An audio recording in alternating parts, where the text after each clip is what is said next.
This session is concerned with the reproduction of Selaginella. Selaginella reproduces by vegetative mode, and second mode will be by production of the spores, and thirdly by the formation of male and the female gametes. So to begin with, vegetative mode of a reproduction in Selaginella takes place by various methods like fragmentation, tuber formation, as well as by resting buds. Now firstly, fragmentation.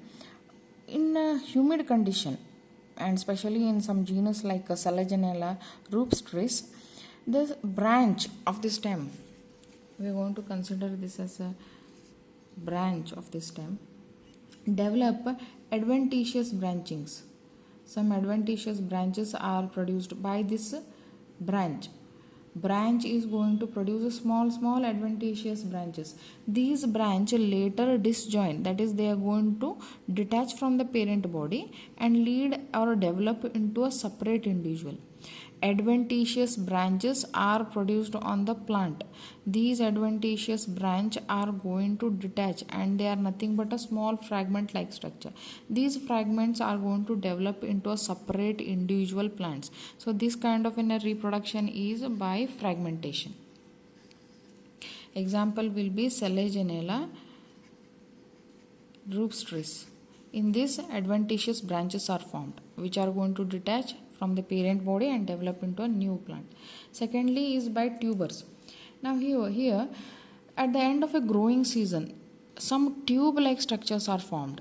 Tube-like structures are formed. These tubes may be aerial or they may be subterranean, that is below the soil. Below the soil in the sense on the roots some tube-like structures may be formed, or on the branches these tube-like structures are formed. Under favorable condition, these tubers are going to germinate to a new plant. Here, this picture is nothing but showing a tube-like structure here. At the tip, subterranean in the sense below the earth surface, what we have roots. At the tip of the roots, these tuber-like structures are present, which they are going to germinate on return of the favorable condition. Such tube-like structure, they may be present at the tip of the stem also, at the tip of the branches also. So this kind of a reproduction is by tuber. These tubers will be having, it is actually a multicellular structure with a stored food present in it. So on return of the favorable condition, they are going to make utilization of this reserve food and develop into a new individual. And thirdly, by formation of the resting buds. Now, what are resting buds? These resting buds develop only on the apical end of the aerial branches. Aerial branches in the sense on the stem, whatever branches we will be having, on the tip of those branches we will be having presence of a bud-like structure. In the sense, it is not going to grow on the roots inside the soil. No, they are present only on the aerial branches. Leaves present, for example, this is a branch. On the tip of this apical portion of these branches, bud will be formed. The leaves in this region closely arrange or overlap this growing point just to provide a protection.